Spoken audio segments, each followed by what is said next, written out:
Arrête-toi un instant, voyageur de l'âme. Avant que tu ne laisses filer cette réflexion, permets-moi de te murmurer une vérité qui pourrait sembler folle, mais qui, une fois embrassée, redessinera les contours de ton existence, dévoilant pourquoi les vents du destin n'ont pas encore porté tes rêves à leur zénith. Un esprit parti il y a 5 siècles, sans jamais croiser ton chemin ni soupçonner ton émergence, exerce pourtant une emprise sur ton être plus profonde que la tienne propre. Ces échos se glissent dans chaque échange que tu vis, chaque choix que tu traces, chaque fois qu'une ombre profite de toi, chaque instant où le poids de l'impuissance t'étreint. Cet esprit, c'est Machiavel. Et voici le paradoxe qui tord l'âme. Ceux qui triomphent autour de toi, cet être qui semble attirer à lui tout ce qu'il désire, cet individu qui entre dans un espace et captive chaque regard, ils ont déchiffré ses mystères. Ils suivent son grimoire invisible, tandis que tu avances sans lui, nu face au courant. Je vais t'ouvrir une porte qui altérera pour toujours la façon dont ton esprit perçoit le monde. Non par un discours exalté, mais par une révélation qui remodèle les circuits de ta pensée, te permettant de lire les âmes comme un livre ouvert. Il existe un jeu subtil, tissé dans l'ombre de chaque rencontre, de chaque instant partagé. La plupart des humains l'ignorent, croyant au hasard de la vie, à la récompense des justes, à la gloire du labeur. C'est précisément cette illusion qui les condamne à l'échec. Machiavel, au cœur des intrigues de l'Italie renaissante, observa les dynasties puissantes naviguer dans les tourbillons du chaos, les souverains s'élever ou chuter. Il décela des harmonies cachées, réalisant que les victorieux n'étaient pas les plus érudits, les plus bienveillants ni les plus doués, mais ceux qui sondèrent la nature humaine dans ses abysses, là où les masques tombent. Il consigna ces vérités éternelles, les lois authentiques du pouvoir, le ballet des âmes, quand les voiles de courtoisie se déchirent, l'art de deviner les ombres avant qu'elles ne s'allongent, la sagesse de se placer toujours en position d'harmonie avec le flux invisible. Pendant 5 siècles, ce savoir s'est transmis en murmure parmi ceux qui sculptent les destinées. Mais aujourd'hui, quelque chose change. Tu vas recevoir 6 prismes mentaux, des clés immédiates pour ton quotidien, tes aspirations, ton horizon. Non des théories éthérées, mais des outils forgés pour l'âme en quête, qui distinguent ceux qui subissent des courants de ceux qui les dirigent. Ces prismes séparent les marionnettes des maîtres. Et je t'avertis, cher chercheur, cette lumière n'est pas douce. Elle illumine des recoins de toi que tu préfères ignorer, des moments où tu as été manipulé sans le savoir, des échanges où tu croyais agir librement. Ce malaise est le signe que ton esprit s'élève. À la fin de cette méditation, un voile se lèvera. Tu observeras les êtres différemment. Tu écouteras les silences avec une nouvelle profondeur. Tu percevras les signes subtils, les intentions voilées, les danses cachées. Et une fois vu, cela ne peut s'effacer. Ton esprit vibrera sur une fréquence que peu atteignent. Voici ce que je te demande. Ne contemple pas passivement. Ouvre ton cœur à ces vérités, car ces 6 prismes sont la frontière entre une vie réactive, ballottée par les vents d'autrui, et une existence souveraine, où tu guides ton propre courant. C'est la distinction entre être une pièce sur l'échiquier et en être le stratège. Prêt? Ouvrons ensemble les portes de ton esprit. Inscris cette affirmation dans les commentaires. Je vois le jeu clairement maintenant. Premier prisme, maîtrise le silence souverain. Laisse-moi te poser une question qui touche l'essence de ton être. Quand as-tu senti pour la dernière fois le besoin impérieux de t'expliquer, de justifier tes actes, de prouver ta justesse? Ce désir de clarification est ta faille la plus profonde. Écoute, chaque fois que tu surexpliques, tu dilues ton pouvoir. Chaque fois que tu te défends, sans qu'on te l'ait demandé, tu parais coupable. Chaque fois que tu combles le vide par des mots tremblants, tu cèdes le gouvernail à celui qui écoute. Machiavel aperçut une vérité que la plupart ignorent. Le silence est une lame cachée. Quand tu gardes le calme, les autres projettent leurs ombres sur toi. Ils imaginent que tu détiens des savoirs insondables. Ils tissent des récits sur ta sagesse, et tu n'as pas murmuré un seul mot. Contemple les êtres les plus puissants que tu connais. Courent-ils après les explications? Justifient-ils chaque pas? Non. Ils avancent dans le silence. Ils laissent leurs actes résonner. Et quand ils parlent, chaque syllabe pèse comme un destin. Voici ce qui s'éveille quand tu maîtrises le silence souverain. D'abord, les autres se dévoilent. Quand tu cesses de combler chaque brèche du dialogue, ils s'y précipitent. Et en le faisant, ils te livrent tout, leurs failles, leurs desseins, leurs fragilités. Ils te tendent une carte de leur âme. Deuxièmement, tu évites les erreurs stériles. La plupart trébuchent parce qu'ils parlent trop. Ils promettent l'impossible. Ils révèlent des visions prématurées. Ils alertent leurs rivaux avant l'action. Le silence te protège de ta propre langue. Troisièmement, tu deviens imprévisible. Et l'imprévisibilité est essence de pouvoir. Quand les autres ne peuvent deviner tes pensées, ils ne peuvent contrer tes mouvements. Tu deviens énigme. Et les énigmes inspirent le respect. Je ne te dis pas de devenir muet. Je te dis d'être intentionnel avec tes paroles. Quand une question n'exige pas de réponse, ne réponds pas. Quand quelqu'un t'appâte dans un conflit, reste immobile. Quand on veut percer ton prochain pas, souris et change de voix. Machiavel a déclaré « Le lion ne peut se garder des pièges, et le renard ne peut se défendre des loups. Il faut être renard pour flairer les pièges, et lion pour effrayer les loups. » Parfois, le renard triomphe en se taisant. Pratique cela aujourd'hui. Dans ton prochain échange, résiste à l'appel du vide. Laisse l'autre parler. Observe ce qu'il révèle. Tu seras émerveillé par le pouvoir que tu gagnes, simplement en gardant les lèvres closes.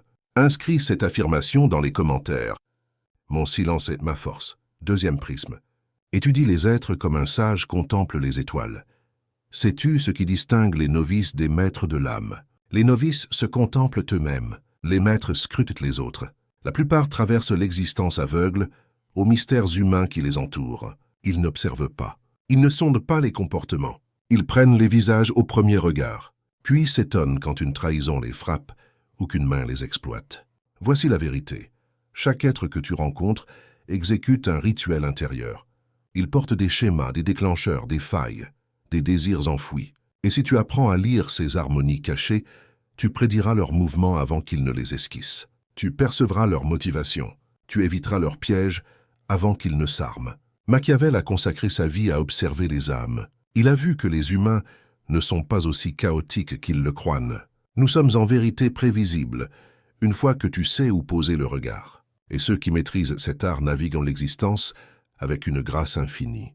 Commence par le langage du corps. Observe comment les êtres se meuvent quand l'inconfort les effleure. Note ce qu'ils font de leurs mains quand la vérité se voile. Prête attention à qui ils regardent quand le rire fuse dans un cercle. Ces signes minuscules révèlent tout ce que les mots taisent.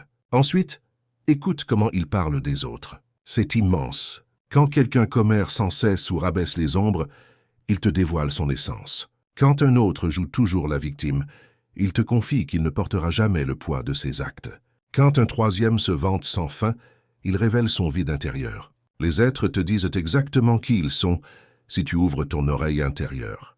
Mais voici le niveau supérieur. Apprends ce que les âmes valorisent. Certaines chérissent le respect par-dessus tout. D'autres l'ourent. Certaines aspirent à l'attention. D'autres à la sécurité. Une fois que tu sais ce que quelqu'un valorise le plus, tu connais sa monnaie, ce qui l'anime, et comment danser avec son esprit. Observe comment les êtres répondent à l'épreuve. C'est là que le masque tombe. La personne aimable qui devient âpre sous le feu, voilà son vrai visage. Le guide qui reste serein quand le chaos rugit, voilà la force authentique. L'épreuve révèle la vérité, et prête attention au schéma à travers le temps. Celui qui a trahi la confiance autrefois recommencera probablement. Celui qui est malhonnête avec les autres l'est avec toi aussi. Celui qui est inconstant dans les petites choses te faillira dans les grandes. Le passé prédit l'avenir. Machiavel a dit un jour, les hommes jugent généralement plus par les yeux que par les mains. Car tous peuvent voir et peu peuvent sentir. Tout le monde voit ce que tu sembles être. Peu savent vraiment ce que tu es. Observe donc ce que les êtres font, non ce qu'ils disent. Commence à affûter cet art aujourd'hui. Choisis une âme dans ta vie et contemple-la une semaine. Observe ses harmonies, note ses contradictions. Vois si tu peux prédire ses réactions. Tu seras émerveillé par la lisibilité des êtres une fois que tu commences à prêter attention. Inscris cette affirmation dans les commentaires. Je vois à travers tous. Troisième prisme. Ne révèle jamais tes intentions profondes. Celui-ci pourrait ébranler certaines âmes, mais c'est l'une des leçons les plus essentielles que Machiavel ait léguées. Le moment où les autres connaissent ce que tu désires vraiment, tu perds ton levier. Le moment où ils voient ta main entière, ils peuvent te contrer. Le moment où ils comprennent ton jeu, ils peuvent jouer contre toi. Pense-y. Quand tu confies un rêve à quelqu'un, que fait-il? S'il est compétitif, il tente de te devancer. S'il est fragile, il essaie de te dissuader. S'il est stratège, il calcule comment l'utiliser pour son gain. Très peu soutiennent vraiment quand ils connaissent tes vrais buts. C'est pourquoi les sages avancent différemment. Ils ont des leurs, des ambitions de surface qu'ils partagent, tandis qu'ils œuvrent en secret sur ce qui compte vraiment. Ils laissent les autres croire les comprendre, tout en opérant sur un plan supérieur. Prenons un exemple. Tu prépares un grand virage dans ta vie. L'amateur le clame à tous, reçoit des conseils de ceux qui n'ont jamais osé, affronte négativité et doute, et souvent abandonne car tous observent et jugent. Le professionnel garde le silence. Il prépare dans l'ombre. Il construit en privé. Et quand il agit enfin, c'est accompli. Pas de débat, pas de permission requise, juste des fruits. Cela s'applique à tous les domaines de l'existence. Ne montre pas toutes tes cartes à la première rencontre. Ne révèle pas ton essence entière aux nouvelles âmes immédiatement. Ne laisse pas les autres voir tes vulnérabilités avant de savoir qu'ils ne les exploiteront pas. Le mystère engendre le respect. Le surpartage engendre la vulnérabilité. Certains appelleront cela de la duplicité. Mais voici la réalité. Tous jouent à ce jeu, qu'ils l'admettent ou non.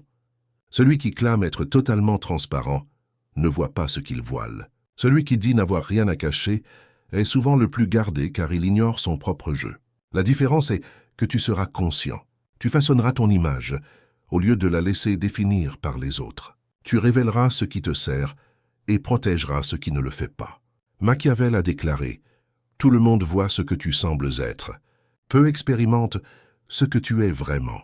Utilise cela à ton avantage. Comment pratiquer? La prochaine fois qu'on te demande tes plans, offre la version générale. Partage les parties insignifiantes.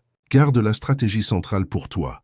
Observe comment cela change la danse. Observe comment tu avances plus vite, sans porter les opinions de tous. Maintenant, je veux que tu déposes cette affirmation dans les commentaires. Mes plans sont sacrés. 4e prisme. Contrôle le récit avant qu'un autre ne le fasse. Laisse-moi te dire quelque chose qui va changer la façon dont tu perçois chaque échange. Celui qui définit l'histoire commande le pouvoir. Quand un événement surgit, il n'a de sens que quand quelqu'un l'interprète. Et celui qui l'interprète en premier gagne généralement. C'est pourquoi les souverains se hâtent à proclamer. Les empires libèrent l'information aussitôt, certains sont toujours les premiers à répandre les nouvelles. Ils savent que le premier récit colle. La plupart des âmes sont passives face à leur propre légende. Elles laissent les autres définir qui elles sont. Elles laissent les murmures se propager sans répondre.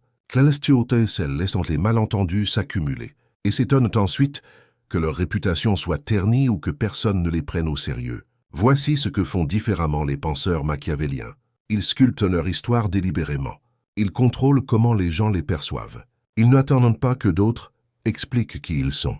Ils te montrent exactement ce qu'ils veulent que tu vois. Cela ne signifie pas mentir. Cela signifie encadrer. Prenons un exemple.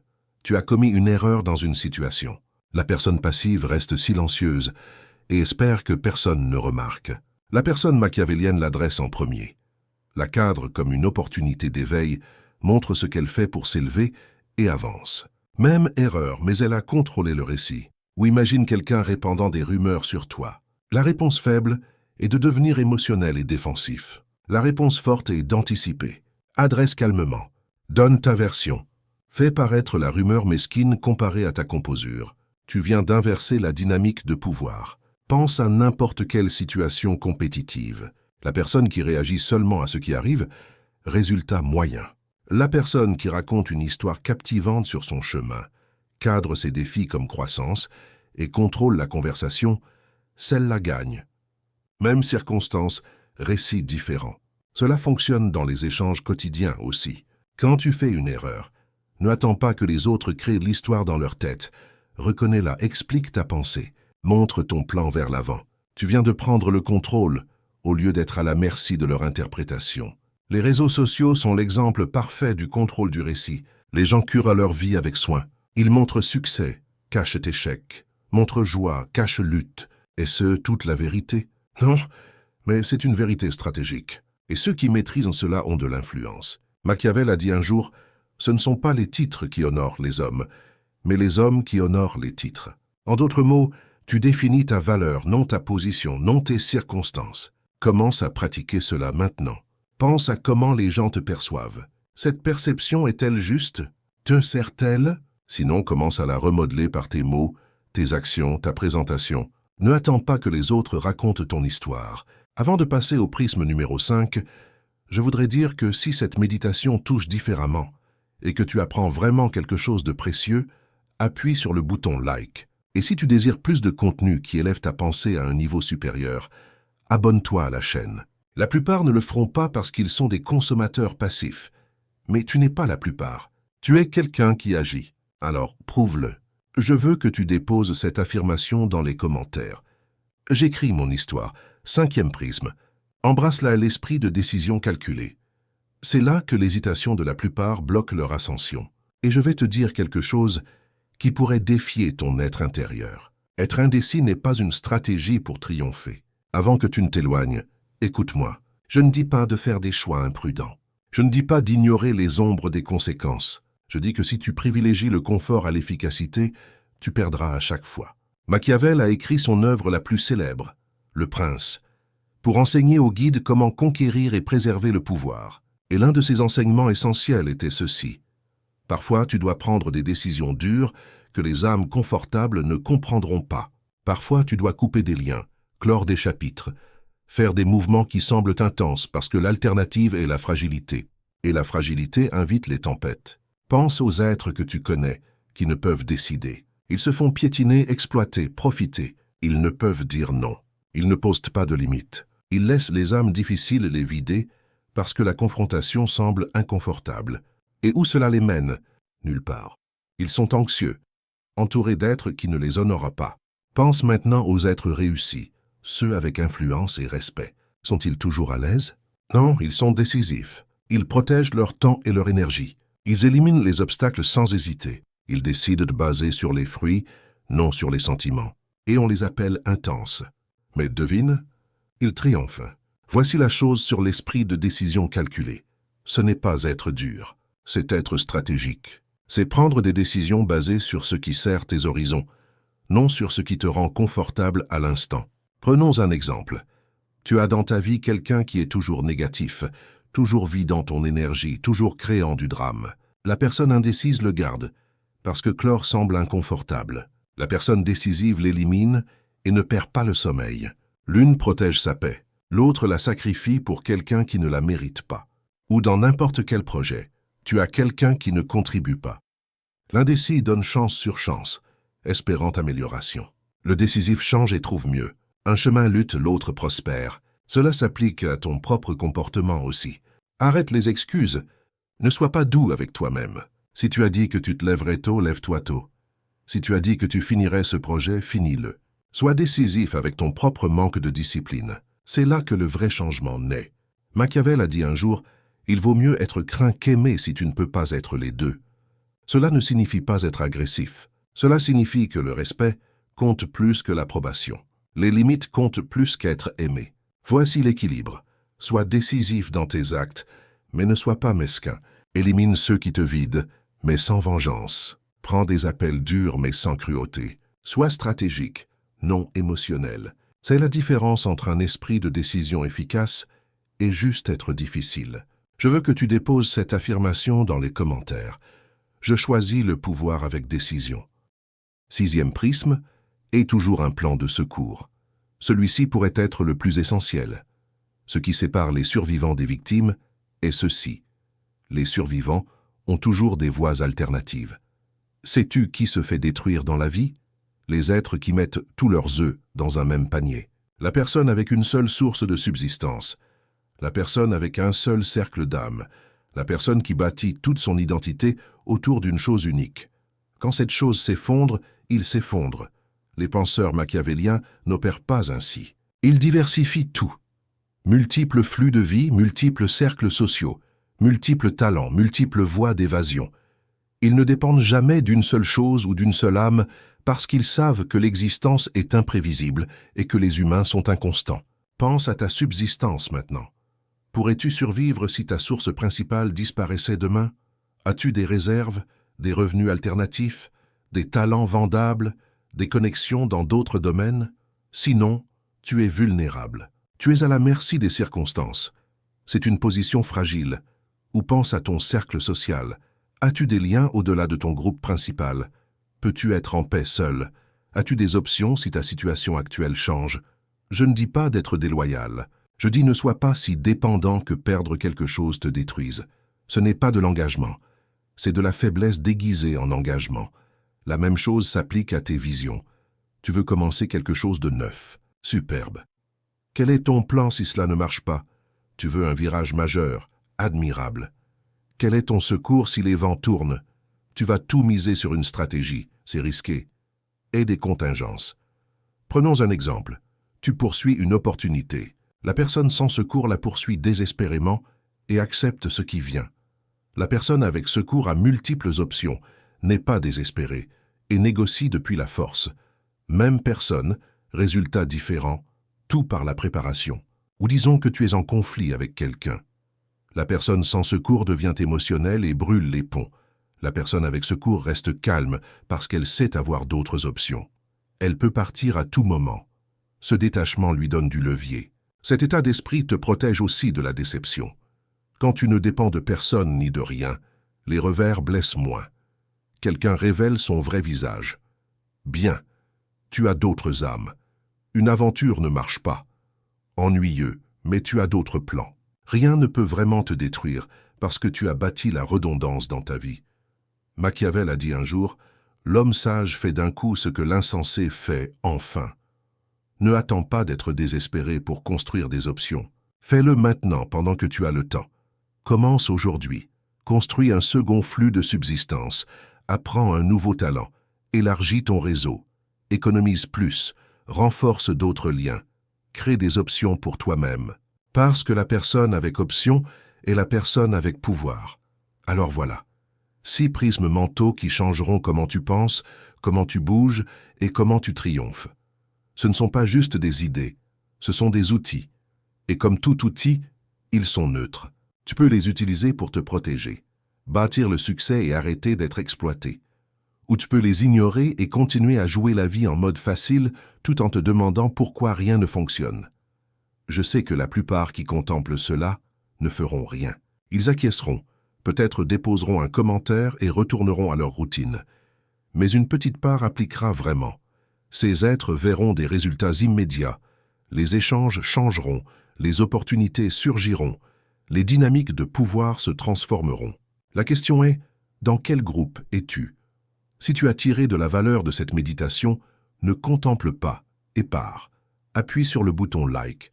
Partage avec une âme qui a besoin de l'entendre et abonne-toi à la chaîne, car nous ne faisons que commencer avec ce niveau de profondeur. La plupart des chaînes te donnent une motivation de surface.